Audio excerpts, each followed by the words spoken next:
Hey. Hey, detective?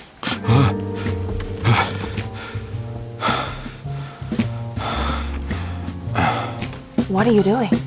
Oh, I found something. Great. Was it alcohol? God, no, I just got the wind knocked out of me. I think I know how to break the contract with the Dark Man. What exactly does that mean? Everything going back to normal. All right. I found some more information on Derceto and the patients. There are some seriously strange things going on here. I'm pretty sure 2 of the patients are dead and maybe even the clerk. Oh, yeah. I kind of just gave up on worrying about that. Well, just keep your eyes open, I suppose. What were you doing again? Jeremy made a pact with the Dark Man to keep all the madness locked inside Derceto. All right. I'm gonna break it. I just have to... Where is it? Where's the talisman? It's around your neck? Ah! I worry, Detective. Don't, I'm fine. I worry that you're not much help on this case. At least you're a good distraction. Trust me. You're getting your money's worth. At this rate, I'm an absolute bargain.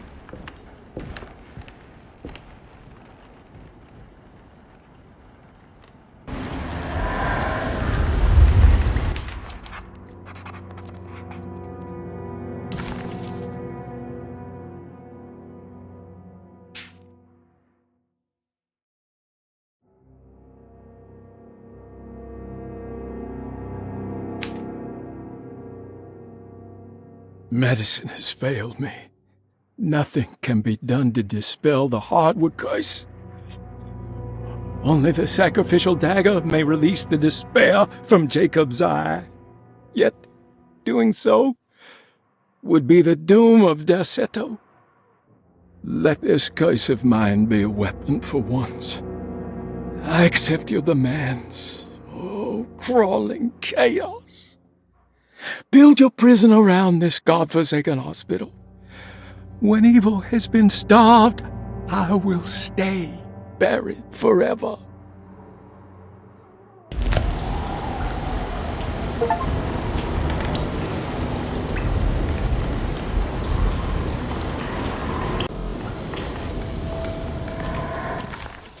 Carnby never thought he'd be so happy.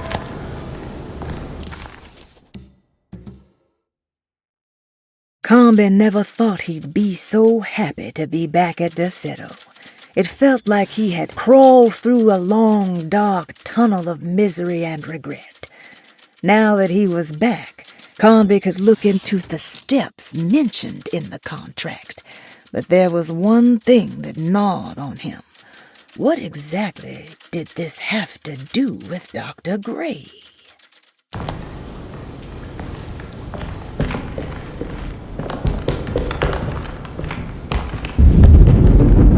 Just what this evening needed. Some ambiance.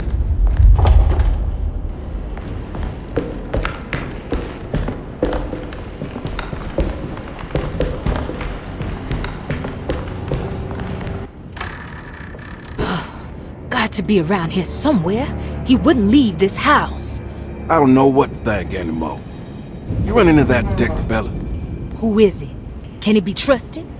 I think he one of the good guys. Well, you know, like us. Will he be all right with her coming? Praise the mother. You don't need to know about all that. Just help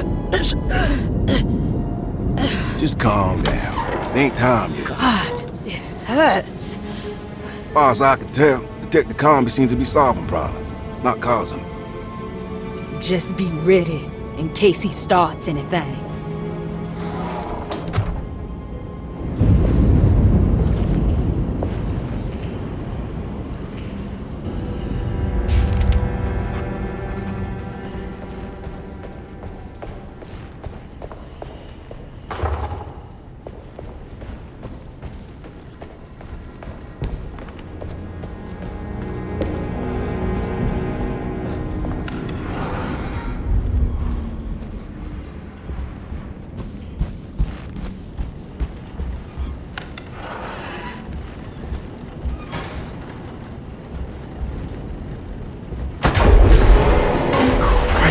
What the hell was that?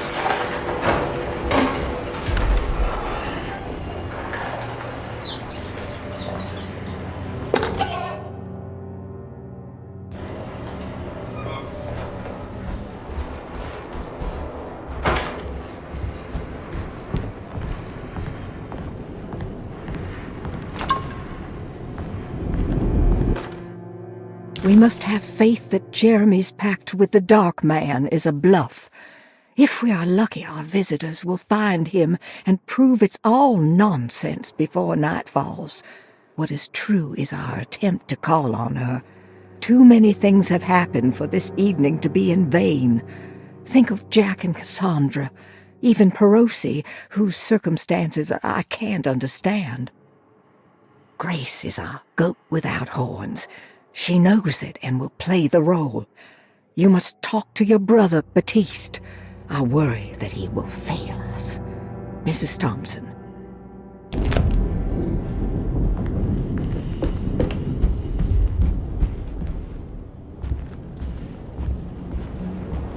It's blocked.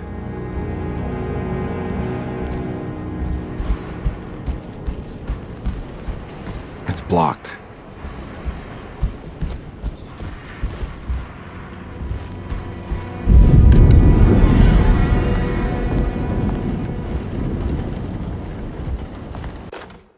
Lunacy and the Astarte Artist Colony, a monograph by Yael Klein.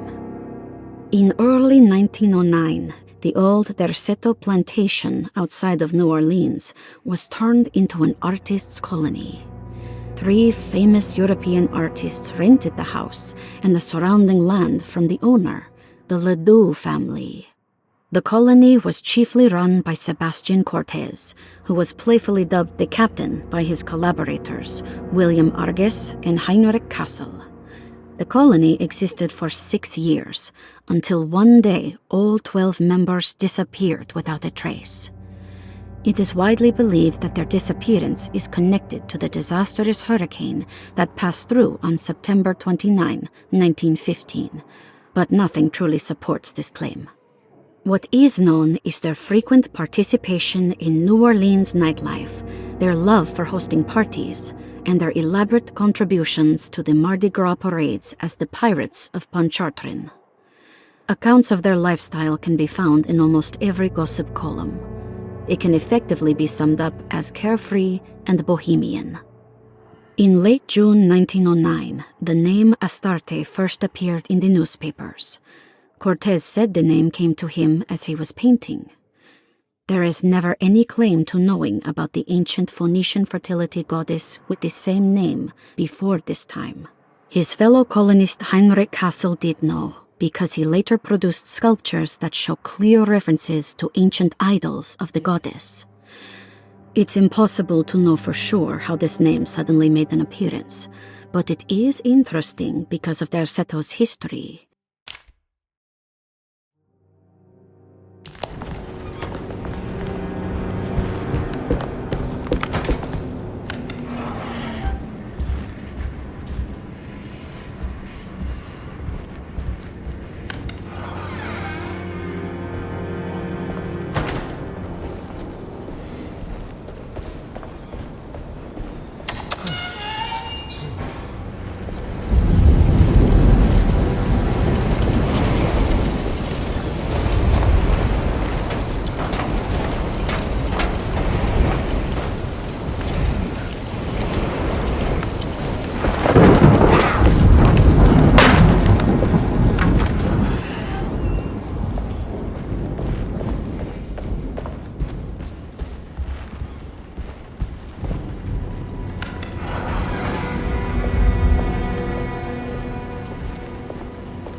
There must be a spare key to Dr. Gray's office in here somewhere.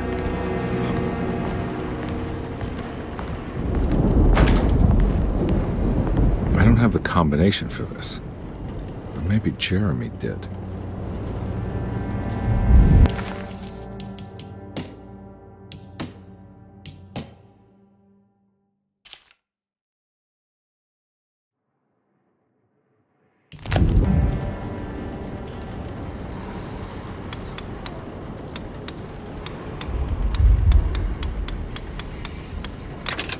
It worked.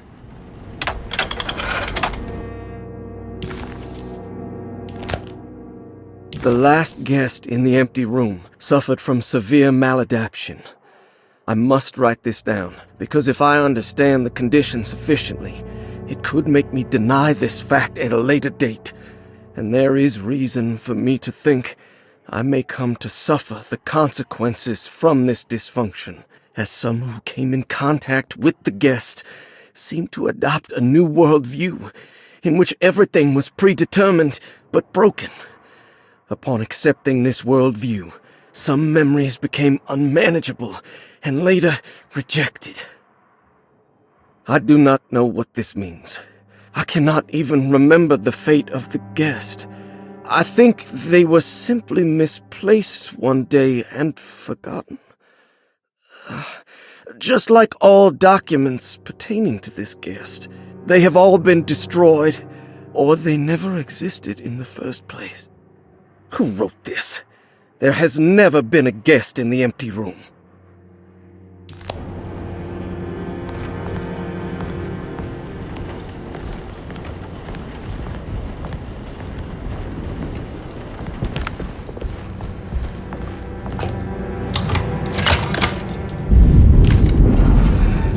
Dr. Gray's office, all to myself. Let's see if we can figure this. Dearest Dr. Manzetti, I find myself in a losing battle with my patient. As I've disclosed in my previous letter, his delusions have him completely captured. It's bad enough that he is torturing himself with paranoia, but his madness turns out to be quite persuasive to others, effectively laying the ground for mass delusion. I am writing to you in hope that you can give me some guidance. Beyond my ambition to avoid devastating surgery on my patient, I have grown worried about my own defenses. The words of my patient are deranged, yet they often resonate with something primitive within me. I have tried photographing his brain with X-rays. It was surprisingly difficult to get good results. Dark blotches on the plates kept obscuring all details. My patient looked at the bad plates and cried out in terror, telling me the dark areas was the shadow of the worm, eating him from inside. I could not see anything out of the ordinary. I hope this is a sign that my mind is not as receptive to the madness as I had feared. After further inquiry, my patient described the shadows inside his mind as some kind of chthonic monstrosity that wants to undermine his sanctuary. This is clearly a reference to a place he calls Teroea, a sort of library or convent that works as a psychological haven. With this imaginary haven threatened by this Chthonian, he has now constructed another, less pleasant hiding spot. Lately, he has been bringing up a metaphor of a steamboat that has run aground, that he feels like he needs to start the engines and reverse, but he is afraid that the hole in the hull would cause the whole ship to sink. I've been watching him turn this metaphor into reality for the last week. He knows it's made up, but he is doubling down, trying to make it a real memory. I feel certain that this is my chance to break through the barriers of his self-deceit. I out.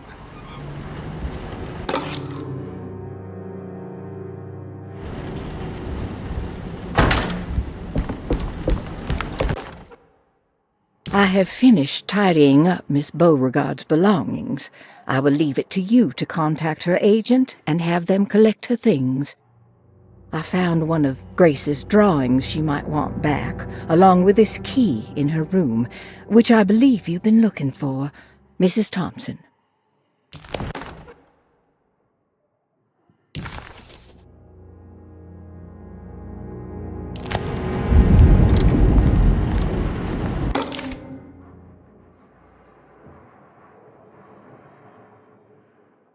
This is where McCoffey has hidden my favorite young. It's very important.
Detective Carnby.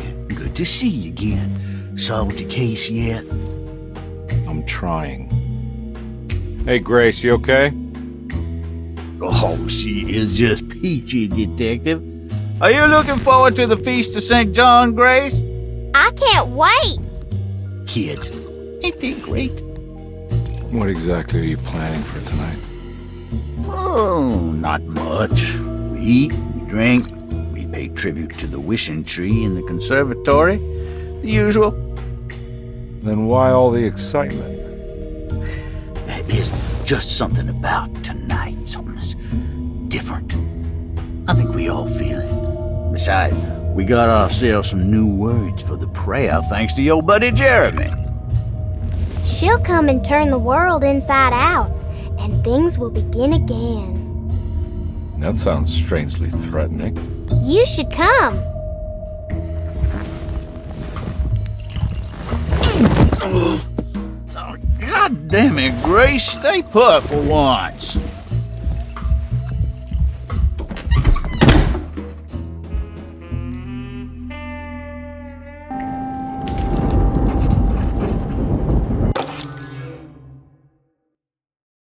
Better hold on to these. Wouldn't want them to get lost. There's something missing.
Detective Carnby, I'm terribly sorry that my niece has pulled you into this mess. Please, with all my blessings, take her away from this cursed place. I have destroyed that eater of worlds and locked it away in the attic and retreated to a place of hiding. Tell Emily I'm safe. Tell her all the lies you can think of to make her listen. Take her back to New Orleans. Sincerely, Jeremy.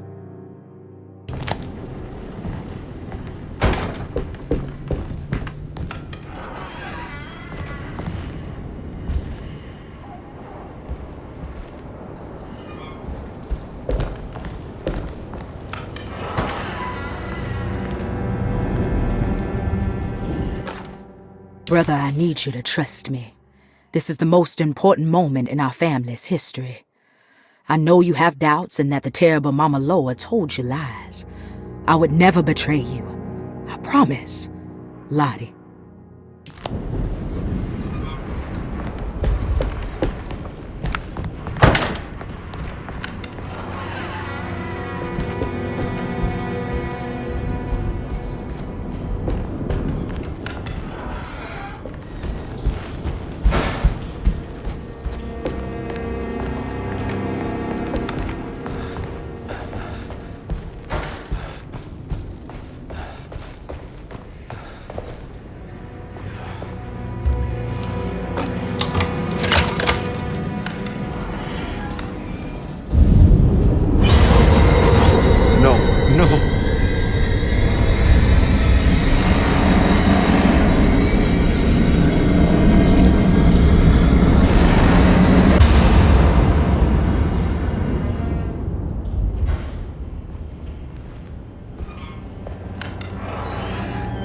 Surprisingly neat.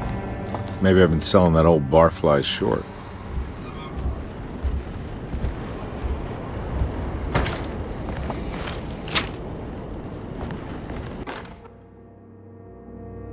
Sometimes, I think this place makes me worse. That Derceto might be my grave. A coffin made of ostentatious architecture. A Taj Mahal for the drunken depressed. There's something about Derceto. Something about Dr. Gray.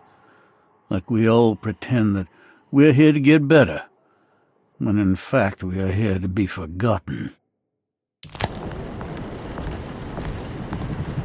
Looks like McCarthy has something hidden inside.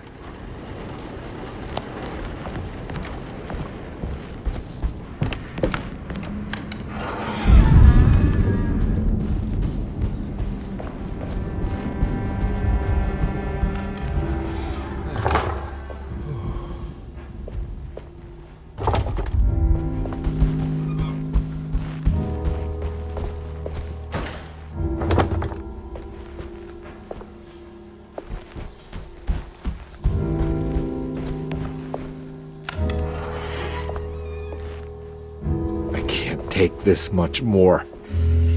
This has to end.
Radiography.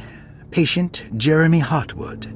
Date June 14, 1930. Plates. Jeremy's skull proved difficult to capture properly.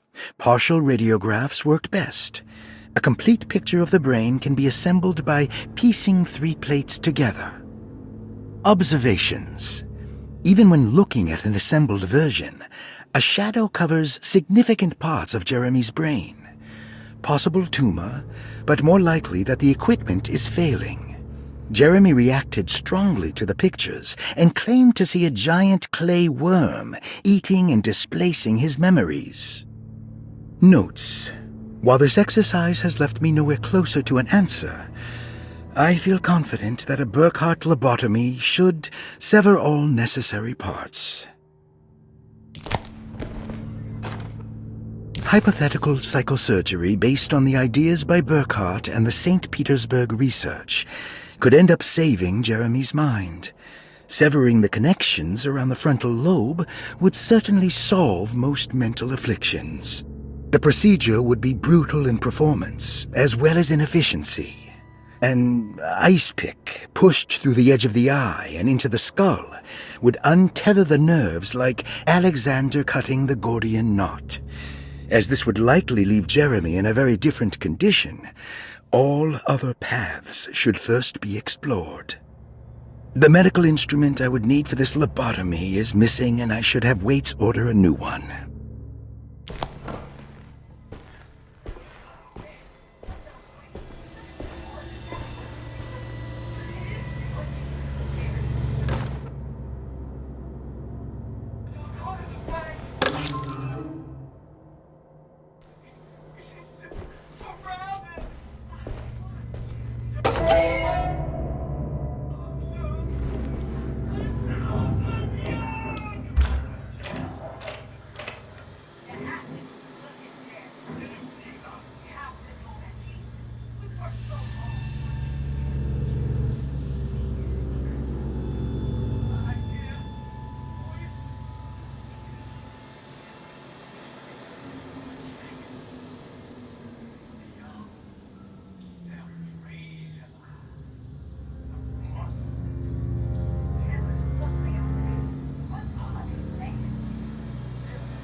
Look the other way.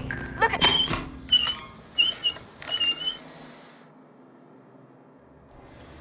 Don't mind if I do.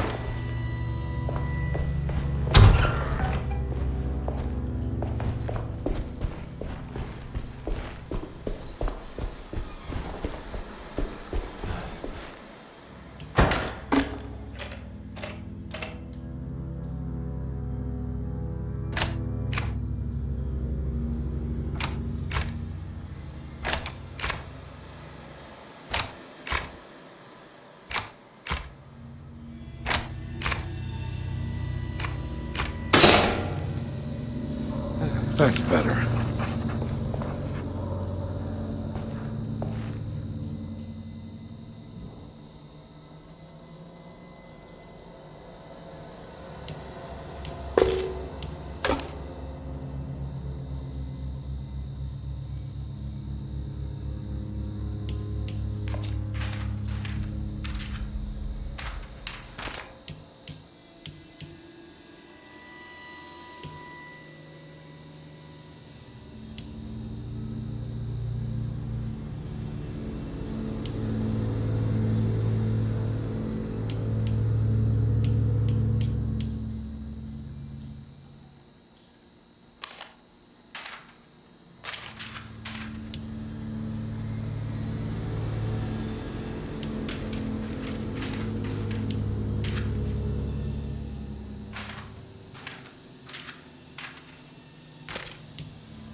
Dr. Gray had been putting Jeremy through...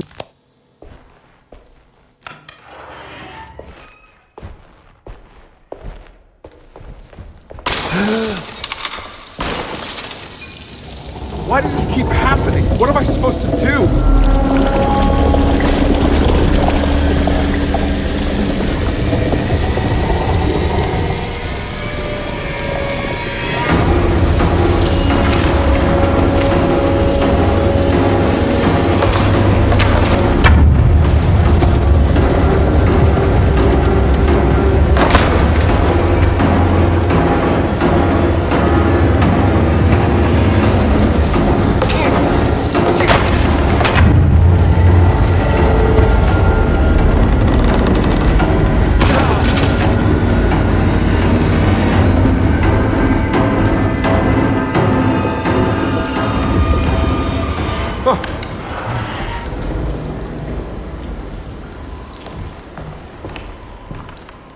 And we're back here.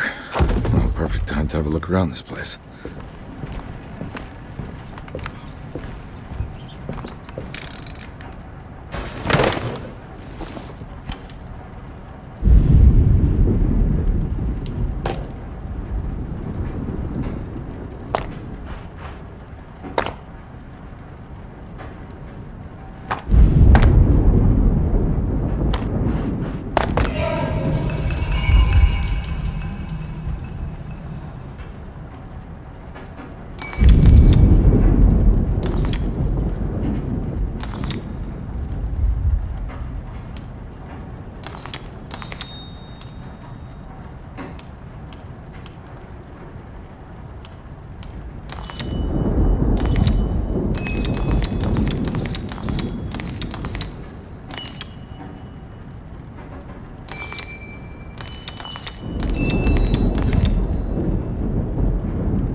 this?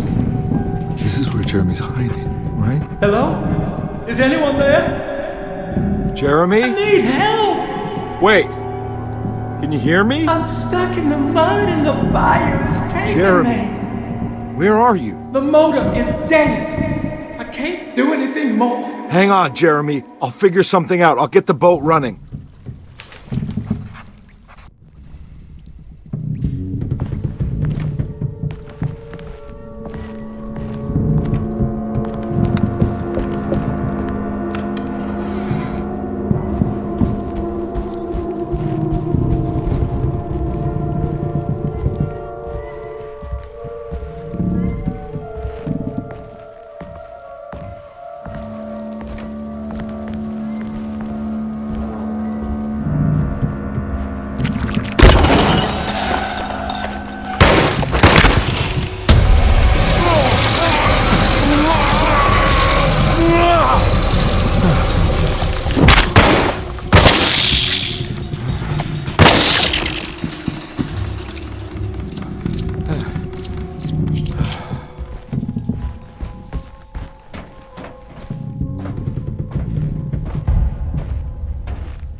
The boat's wedged itself right into the bayou. If I get the motor started, I could try reversing back into the river.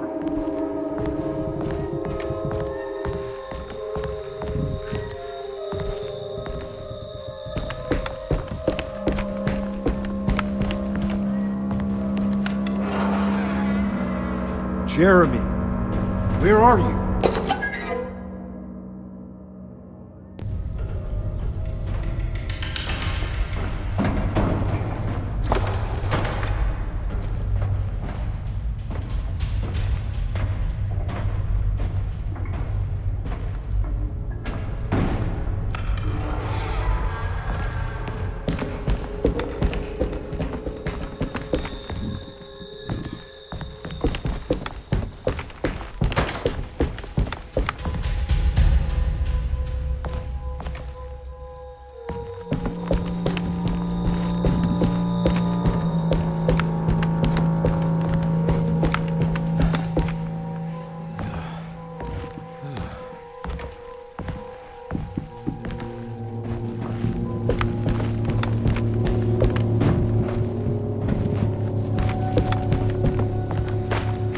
The winch is powered by electricity. I need to find a way to turn it on before I can use it.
Looks pretty weak. I just need something to...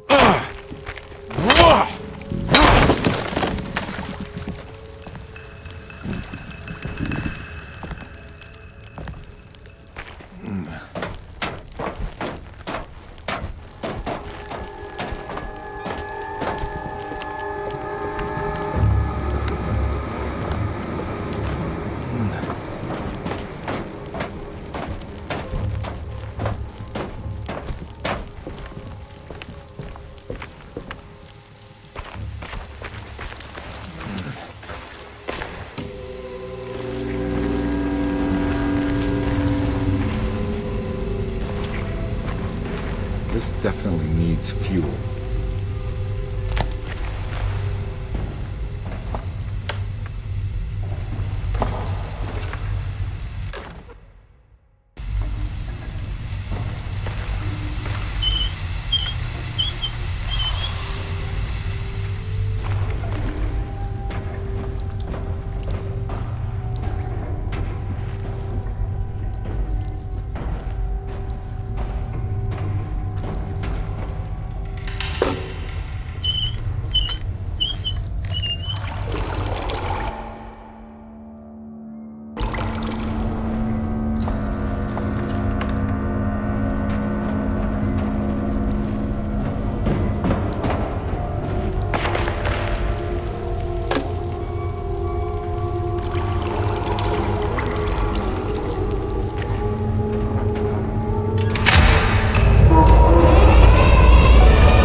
and then I strangled all life from my body.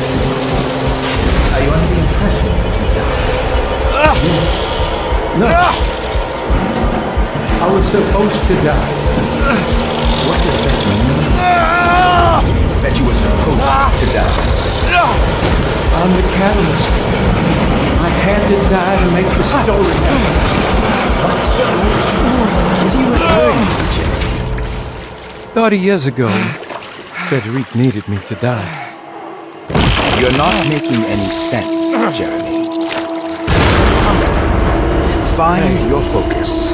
Hey! I cheated everyone. I didn't play my part. Hey! I escaped my doom. My destiny. Again, find your focus. Hey, I'm right here. What the hell is going on? Now everything is wrong. Nothing is in place. I'm right here! Calm down, Mr. Carnby. What do you want? Were you not talking to Jeremy right now? I haven't seen Jeremy all day. Are you all right, Detective? No. Actually, I don't think so. Well, maybe. I'm gonna go look for Jeremy. Good. Let me know if you find him.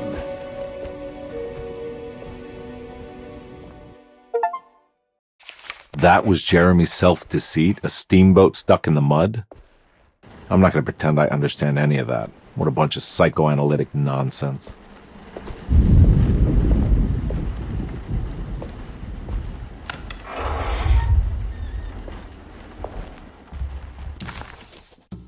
Jeremy was calling out for help, but Carnby couldn't figure out where the voice was coming from.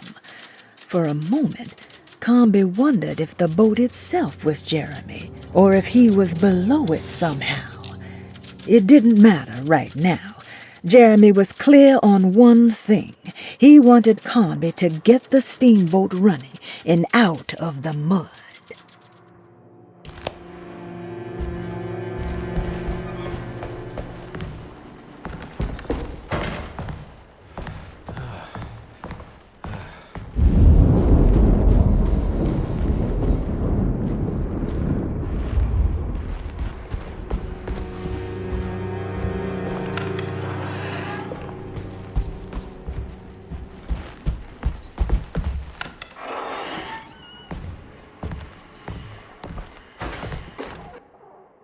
Jeremy knew that the only one who could help him now was the guest in room number 3. The room seemed to have been empty for so long. But that wasn't allowed to be true. The story needed to be different. To include something from the outside, he would bring the guest back to room 3 and show them what was in that safe. 913. But those were not the right numbers. That was the combination for the safe in the clerk's office.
Looks like McCarthy has something hidden inside.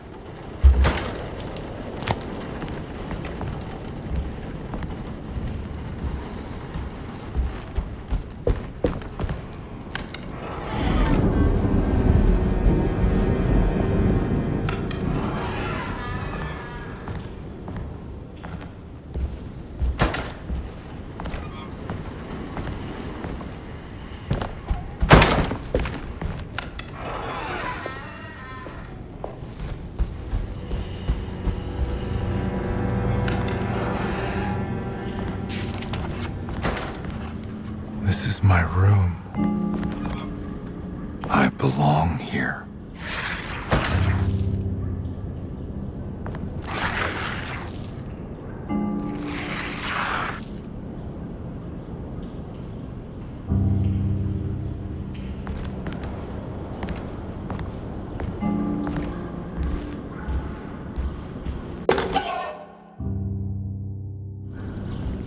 I recognize this view. I know the combination. I carry it with me.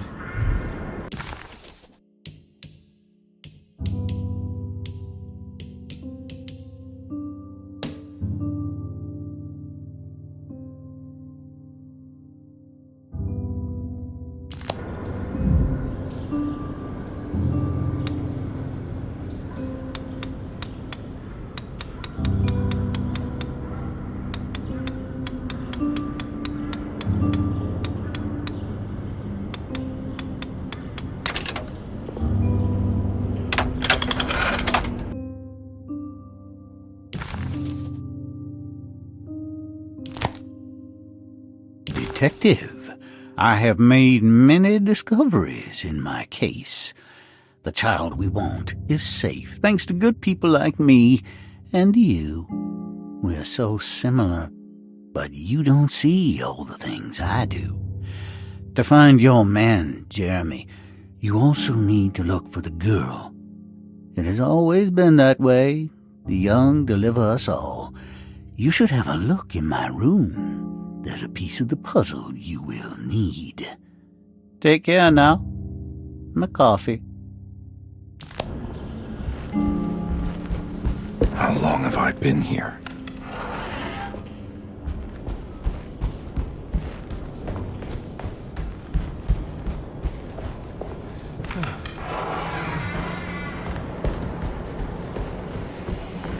Looks like McCarthy has something hidden inside.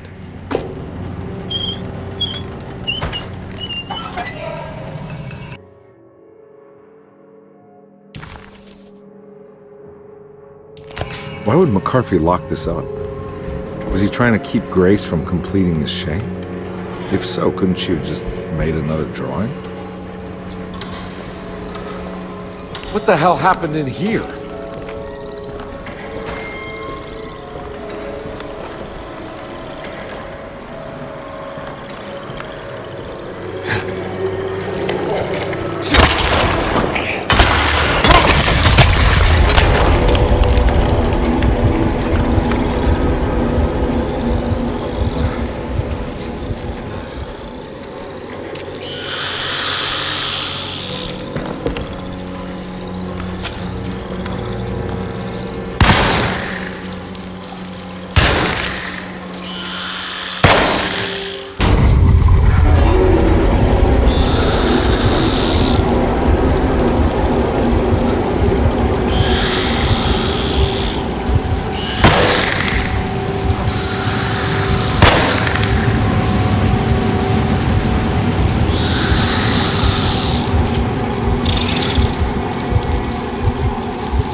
This looks familiar. How am I back at the office? Jeremy's never been here.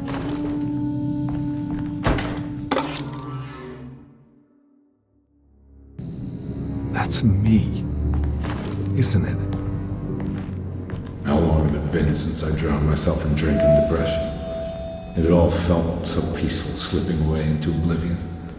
A welcoming, dark voice wrapped around my mind like a heavy blanket. It turned off suddenly as I woke up from the sound of my office door closing shut. A messenger had left a telegram from Mrs. Saunders. She had a lead on where to find her husband and her kidnapped daughter.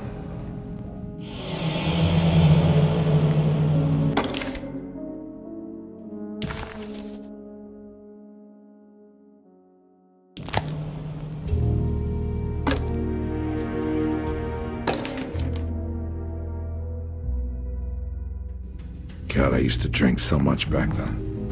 When was this exactly? What case was I working?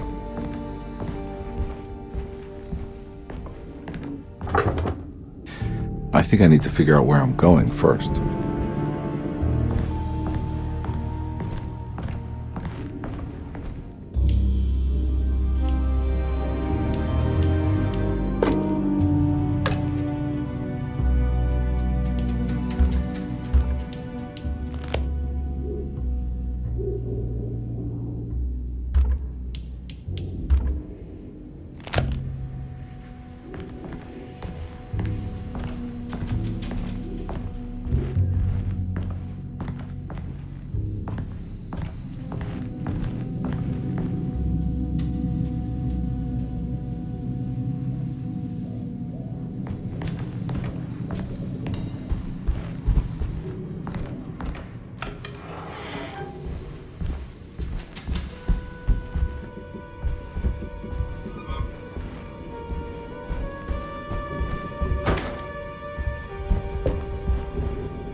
I think I need to figure out where I'm going first.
remember this case. Some kid got taken by her father, headed out of state, but he had made a mistake by selling a painting that his wife actually cared about to a collector named Thornhill to fund his venture. That's how I tracked him down. At least I think so.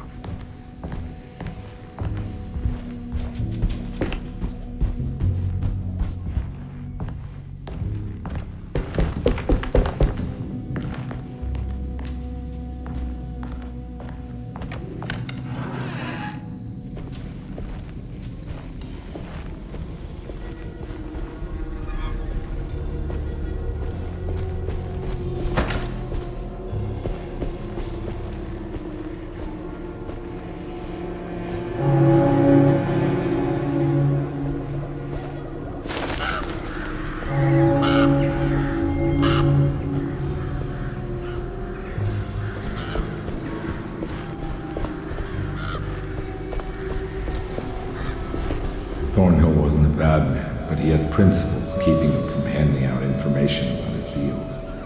So he needed some convincing.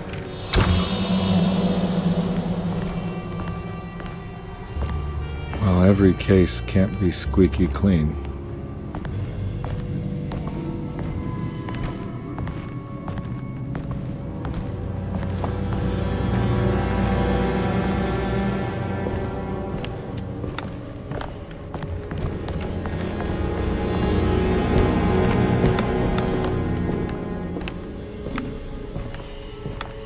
Mr. Saunders had sold a valuable painting to Thornhill, hoping the money would carry him to wherever he was going.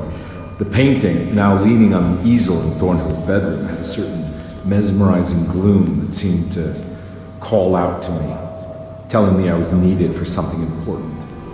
I felt myself falling into the painting, only being brought back by Thornhill, thrusting an address to a Hotel St. George into my hand, and asking me to get the hell out.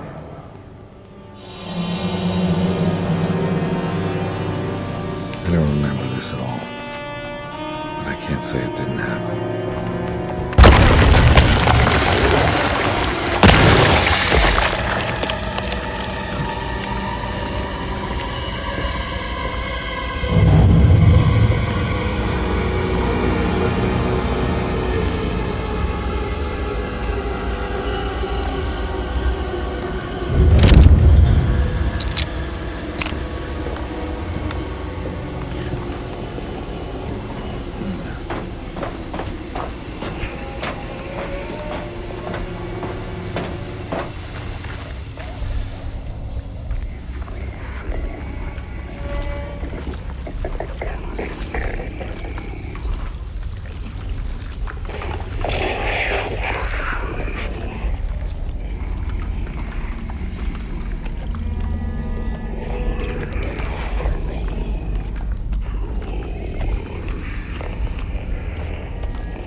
my way to the hotel, the Morgan gang caught up. I owed them money, a lot of it. I can't remember what for. Probably some dumb gambling debt growing in size for each payment missed. I punched one of them out, and I sent the others packing. It was a stupid move. They'd be back.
I found him.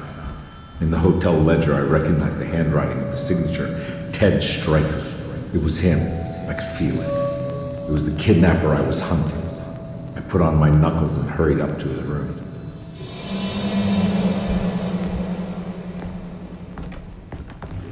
Something about that name, Ted Stryker, rings a bell. Feels vaguely familiar.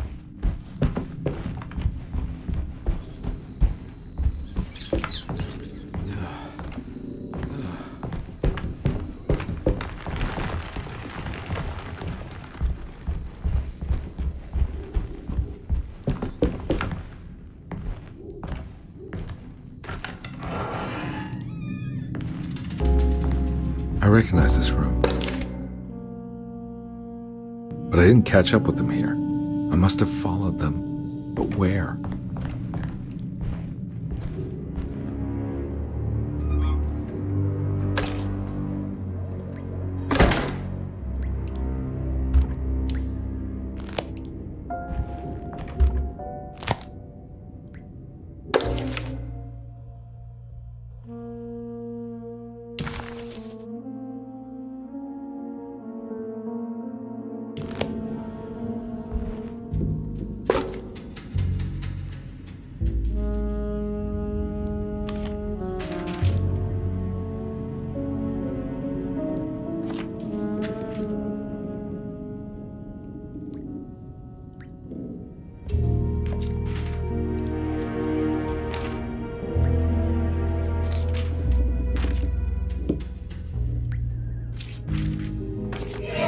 That's right, he was running away, ditching his old life and marriage in New Orleans to find something better in Tallahassee.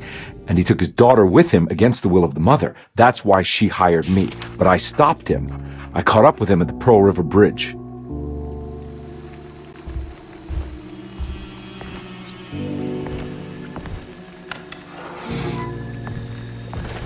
Pearl River. This is where I caught up with them. This is what the Dark Man wanted me to revisit. But I'm still not seeing it. What am I forgetting?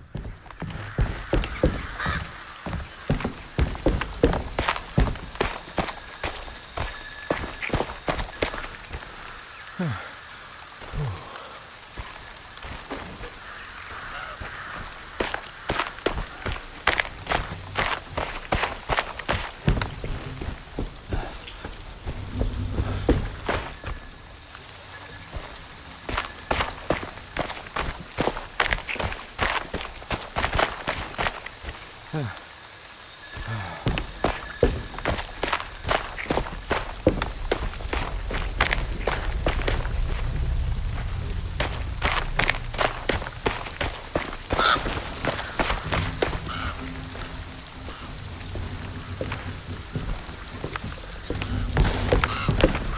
no.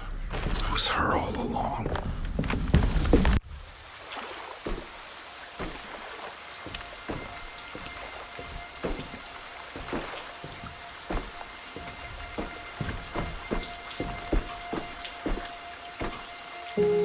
I can't believe I didn't recognize you. I looked a little different back then, I suppose. Was any of this real? How do you mean? This day, just... so much is happening. I can't... I think I've lost my head. Do you need me to apologize? I mean... I am sorry. I don't think I need to begin to explain. You're just a kid, Grace. I'm really sorry. I didn't mean for it to happen. Lies. More lies. No, really. I thought I was being a good guy by handing you over to your mother. I didn't know. I couldn't have known that she wouldn't care about you. I don't know how this works. What is this for? Some form of admission of guilt. Maybe acceptance. It's what the Dark Man wants. I guess we just watch my father die again then. You think he's alive? I know he is. He's down there, scared that he won't be able to get out. That he will drown with his daughter again. What are you saying? We gotta save him! We? Do it yourself. I'm down there with him, remember?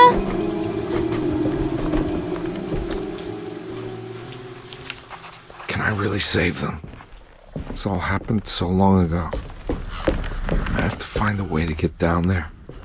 I have to see it with my own eyes. There was a boat at the house where I entered. If I can raise the bridge, I should be able to get to the car.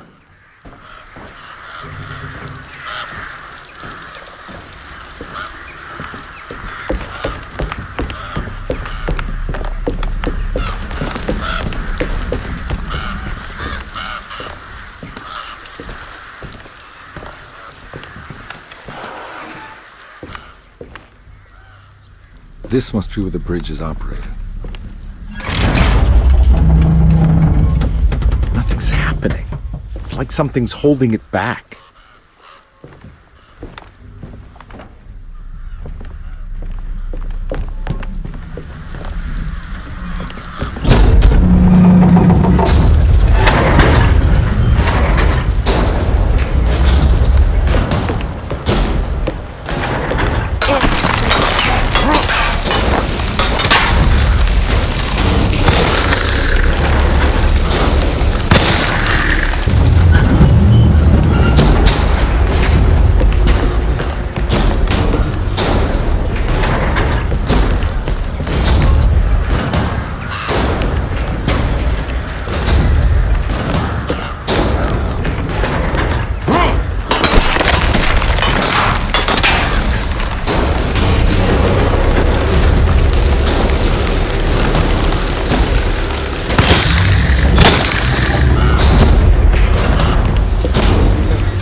Be able to pilot the boat.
Carnby, are you okay?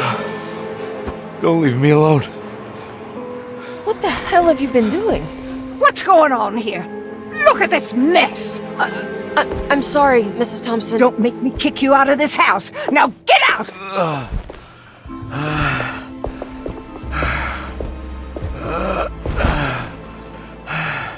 Hey, Detective. Mr. Carnby. I'm really worried about you. I'm okay. I just need to catch my breath for a moment. This place? There are some very disturbed figures around here. And I don't think it's just the patients. I've been reading some things about how Derceto has a deranging effect on people. I think it might explain things. What? Just take it easy, okay? I'm gonna go find a way into Dr. Gray's apartment. I want to know what he's hiding. Emily, don't worry. I think I'm close. I'm gonna set everything right.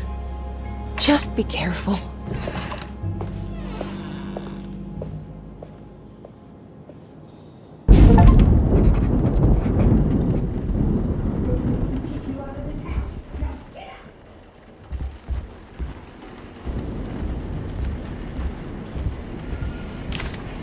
I'm not going in there. She's clearly had enough of me.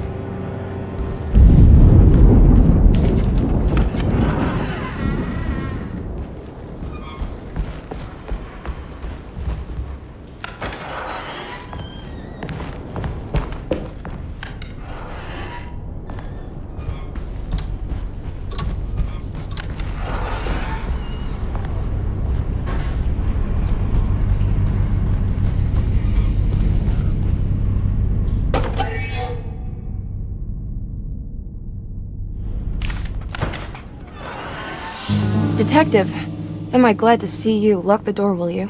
I don't think Dr. Gray would appreciate us snooping around. What's going on here? This feels so strange.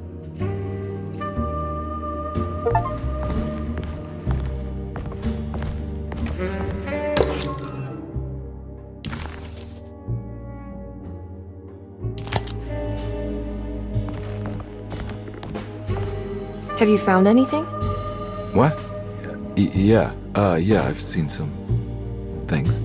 Okay. Let me know if there is anything you want to talk about.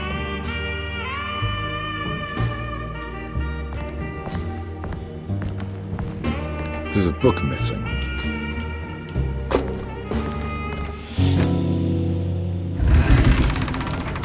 What did you do? I was just rearranging the books. Well, come on, let's check it out.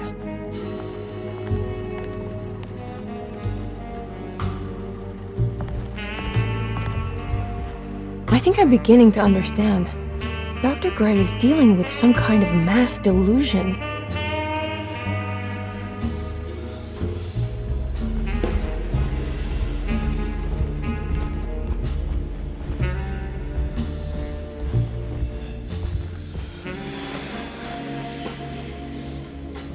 Huh. Has that been there this whole time?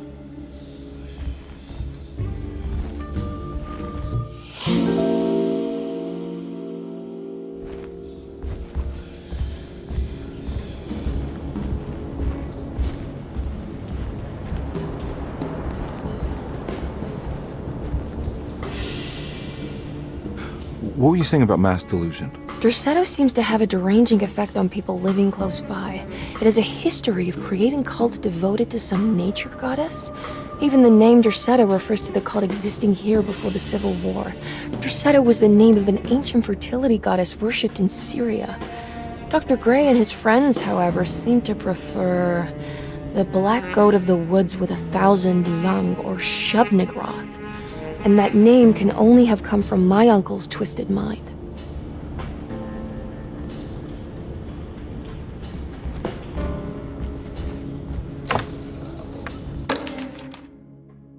Good to finally meet you, Mr. Hartwood. I'm here on the behalf of your brother Philip. You were expecting me, weren't you? Yes. You're from Derceto, no? That's right. I just wanted to ask you a few questions to see if there is anything I can do to help you and your family. Okay. I understand you're full of imagination. You make up a lot of things. I suppose. And you obsess over them, blurring reality and fiction. Sometimes. Do you want to tell me about the Dark Man? No, I don't. That's all right. Perhaps there is something else you can tell me. Something you know to be made up, but you hold dear. Juan? John? Who's John? No, Juan Luis Jorge. Oh, wait there a moment. Here, take a look. Is he... Oh, he is the author.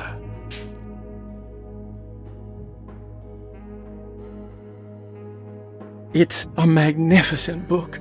Life-changing even. The real Juan is long dead, but I like to think of him as my friend. My most beloved friend. I see. Do you often do this?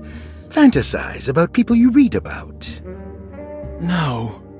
Well, there is Jacob. Who is Jacob? Turn to the last page. Oh, it's a newspaper article.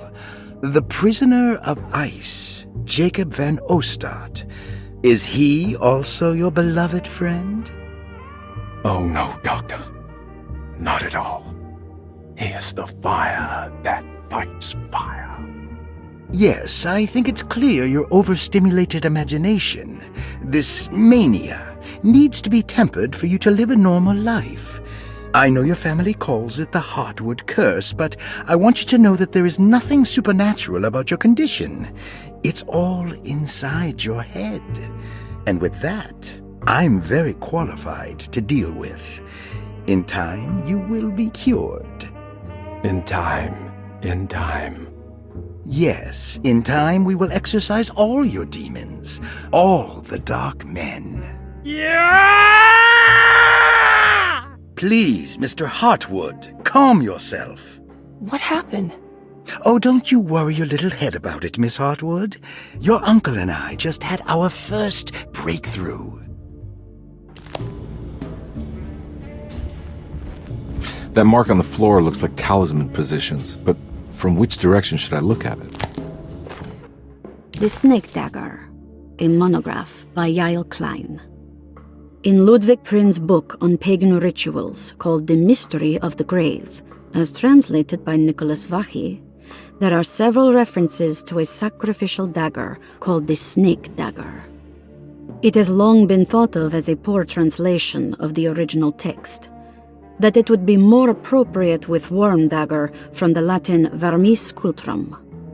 This seems natural following the recent consensus that the original title of Prin's book, De Vermis Mysteris, should literally translate to the mystery of the worm. However, this would take away from Vachy's great effort at translating the underlying meaning of the words and revealing several cultural beliefs. While Prin certainly was using the term worm as a symbol or synecdoche for death and the dead, which is made clear by the contents of the book, in the case of the dagger, we shouldn't be too hasty to dismiss his translation. Reading through Vachy's correspondence with his patron, it appears that he had more than just the Latin text at his disposal. Vachy had dug up Prin's living relatives and uncovered several cross-referenced historical texts and an actual snake dagger. The dagger was dated to the early Middle Kingdom of Egypt and had such a clear shape of a wave that Vachy considered calling it the sinusoidal blade. Knowing the full story, it seems prudent that he chose to translate it as snake and not worm. There are several reasons why this choice of word helps us understand the pagans that Prin's book attempts to describe.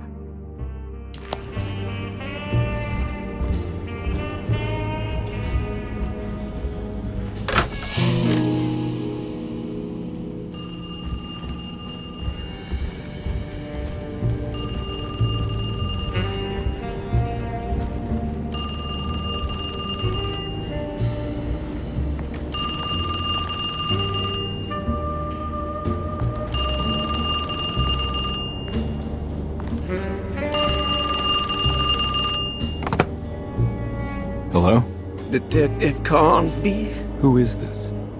Jeremy? Jeremy is with the Dark Man.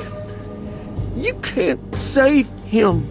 Well, I've done everything he wanted so far, and there's just one more thing on the list. I expect him to keep his promise and return Jeremy unharmed. Get out, Detective, while you still can.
You okay?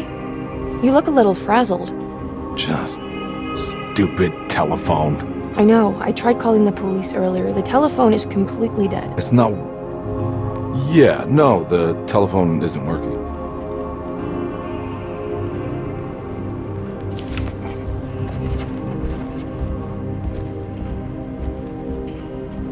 Miss Hartwood, I think you're gonna want to see this. Is there something in the closet? Yeah, there is. You don't see the very obvious gate leading to whatever Jeremy's madness is serving up next? I don't understand. Are you making some kind of fashion metaphor? I'm sorry, I don't have time for this. Can you just tell me what you're doing?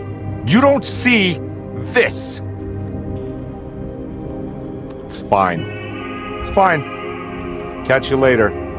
Are you going inside the closet? Yeah. You got a problem with that? No.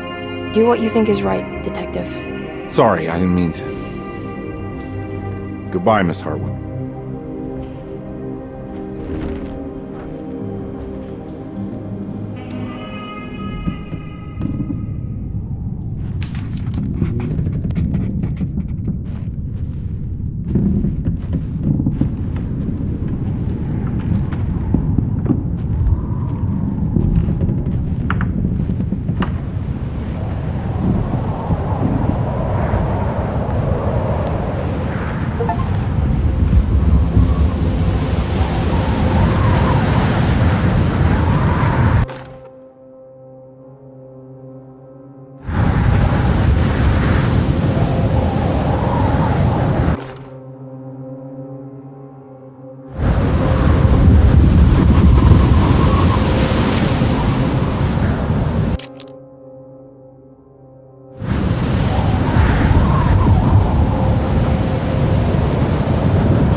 Found the ancient stellarium perched on a cliff facing the Arctic Ocean after a day of sailing due north of the Eskimo encampment. Jacob van Oostad was our most keen member of the expedition. He had been chasing down the source of a peculiar type of crystallized metal present in several sacred items among the natives on the northeast coast of Greenland. The site was a remarkable find for any explorer, and we were all enraptured in our search for enlightenment and meaning. The surviving architecture seemed almost unearthly in origin and astonishingly sophisticated. The metal Jacob was searching for was abundant, almost ubiquitous. We were so taken by our find that we were surprised by the sun falling below the horizon. As we quickly picked up our gear, ready to head back to our camp, Jacob van Oostad declared that he wanted to stay. He was adamant. We begged him to reconsider. The night would be getting colder by the hour, and we feared for all our safety. Jacob refused, threatening us with violence if we wouldn't leave him alone. As the snowfall turned heavier, we left him there on his own. The next day, the weather became worse, and we had to spend hours enforcing our shelter as our tents became increasingly useless. The group had written off Jacob, thinking he must be dead. I had an urge to make one final attempt to save him, so I headed out as darkness fell with a handful of flares and headed toward the coast and up the climb towards the Stellarium. That's when I saw him, transfixed by a burning sky, that celestial lantern. Jacob keeled over and let out a painful shriek that struck me with such fear and pity. He was crying in agony, for the cold weather had ravaged his flesh. I called out to him, and he turned to face me. His vacant stare held me in place like a needle through a butterfly, and he said, "You must leave now, Ashtan. Go, and never come back." And so I left.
Hey, you!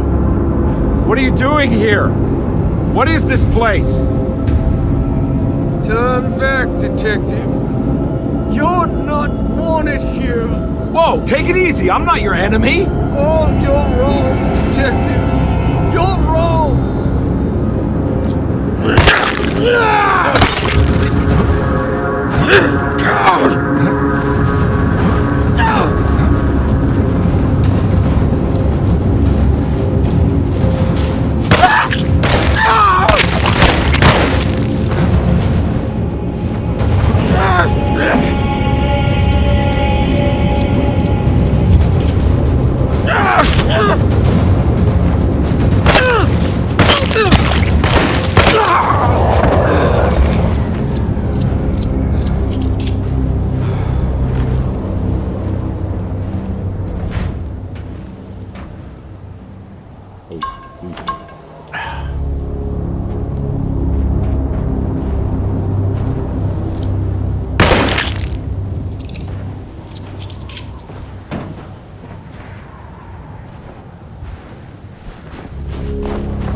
Of course, the Taurus.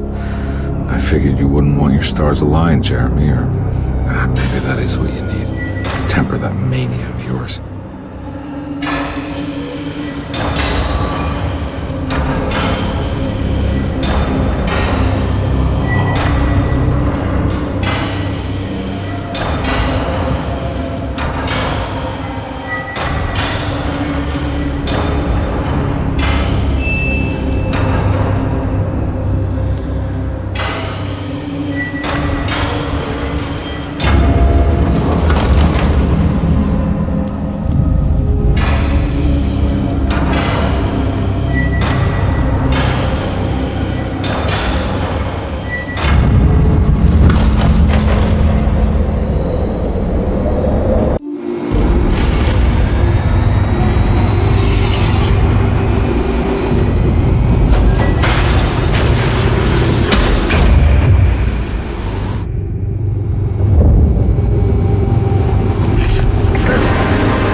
I